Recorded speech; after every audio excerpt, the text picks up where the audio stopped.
The most high school football action anywhere. This is 24-Hour News 8 Football Frenzy. Happy Friday, everybody. Welcome to another playoff edition of the Football Frenzy. 2 more wins get you a ticket to Ford Field and a crack at a state championship. Tonight on the Frenzy, we'll send 5 teams to the semifinals, along with Jason Terzis. I'm Jack Doles, and Larry, well, he's moved on to hockey, I think. All right, we've got 5 quarterfinal games for you. We'll start in Division 2. Lowell Red Arrows took on Portage Central. These 2 programs have some playoff history. Hooked up 2 years ago. Lowell rolled. Well, they jumped out to the quick 7-0 lead. Austin Graham from 3 yards out. Red Arrows on top late first quarter. They strike again. Gabe Dean going to drop back, quick drop, pump fake, and everybody bites. Look how open Derek Cornish is. Makes the catch. He's in for the easy score. That was a 39-yard pass, 14-0 Lowell. They were up 21-0. When Portage Central finally gets on the board, Kyle Cutler back to pass. Pocket collapses, so he tucks it in and runs into that end zone for the touchdown. 20 yards, 21-7. Red Arrows punch right back. Graham, another touchdown. 1 yard out, 28-7. That's your score at half. Third quarter. Portage Central gets a big play. Spencer Munson breaks a couple tackles at the line. Turn on the Jets, and he's gone. 85-yard touchdown run. That would cut the lead to 28-14. But in the fourth quarter, Lowell hands the ball to Austin Graham again. And for the third time in this game, Graham gets in for the score. 35-14, Lowell advances to the semifinals.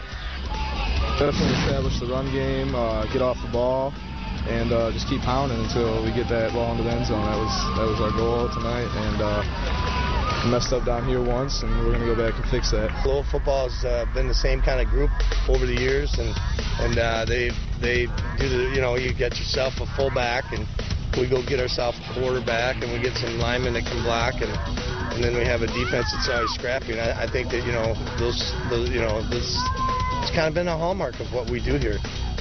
Makes it sound so easy. Over in Division 4, it's not often a defending state champion would be considered an underdog, but Holland Christian probably was last week against unbeaten West Catholic. The Maroons, though, showing the toughness of a champion in their 16-9 victory over the Falcons. Their reward for all that, another unbeaten, this time 11-0 Three Rivers, playing this one down at Vicksburg High School. Picking up first quarter, first drive of the game for Three Rivers. Aaron Spence rolling out, hooking up with Thomas Odell for the touchdown. 7-0 Wildcats. Go to the second drive of the game now for the Wildcats. Spence rolling out again. This time going to find Drew Schutz, 15 yards for the touchdown, and Three Rivers has got a 14-0 lead. Third drive of the game now for Three Rivers. This time Spence rolling out again, going to hook up with Schutz. 12 yards to the score. It was 20-0. Holland Christian just getting punched in the mouth, but they then start hitting back. Nick Keekover over to Reed Compagner, and Reed going to throw this one deep to Josh Boatberg. That's going to lead to a touchdown to make it 20-7. Then after a Maroon interception, they strike again. Keekover pitching to Conlon Britton, goes in, makes it a 20-14 game at halftime. Hey, we've got us a ball game. But Three Rivers, though, weathering the Maroon storm. Third quarter, Aaron Spence to Dan Schutz. He is gone. 55 yards to the score. Three Rivers pulling away from Holland Christian to advance in Division 4, 44-20. A year ago, Willie Sneed led Holland Christian to the promised land. Now he's trying to pull off what most would have called a miracle when he took over Muskegon Heights.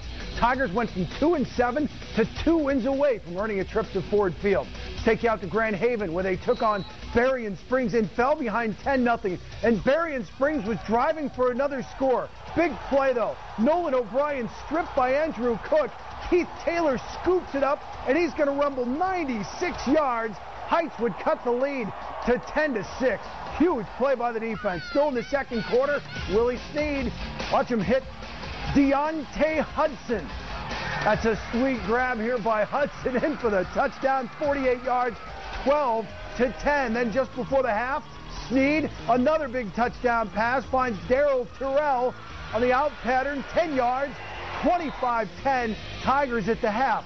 First possession, third quarter, they add to the lead. Maurice Day takes the handoff, breaks some tackles, changes direction. Look at number 8 go. He's in for the score.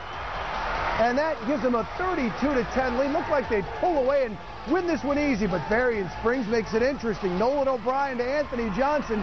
20-yard pass. That cuts the lead to 38-31 and a chance to tie. But it's picked off by Terrell. Heights holds on to win it 38-31. They played great. It got sloppy at times. I think a lot of it has to do, our kids have never been this far. So, they kind of relaxed and then had to fight back. But, Berrien Springs, great football team.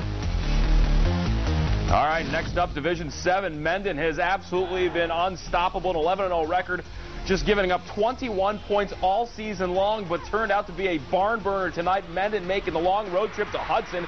Second quarter, Hudson's Nathan Smith, the little option. Matthew Smith firing downfield. It was a 31-yard gain. That can lead to Hudson's Chris Robbins going in from a yard out. Hudson with a 7-0 lead on Mendon, but the Hornets coming back. C.J. Nightingale going to find Tim Slaughter in the end zone, 20 yards to tie the game up at 7 right before halftime following a Hudson turnover. Mendon going to score again. This game would actually go to double overtime with Hudson prevailing 42-41. Mendon, after giving up just 21 points all season long, gives up 42 tonight. They get eliminated.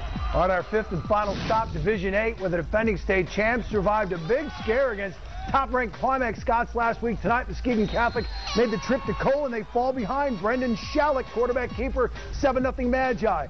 But Crusaders come back. Tom Pallas, 1 yard. It's all tied at 7. Then Crusaders, 21 unanswered points. They'll take a 21-7 lead here. Major Metcalf into the end zone, lowers the shoulder. It's 21-14 at the half. Then opening kickoff in the third, Major Metcalf takes it at the 5, breaks some tackles, and once he's in open field, you're not going to catch him.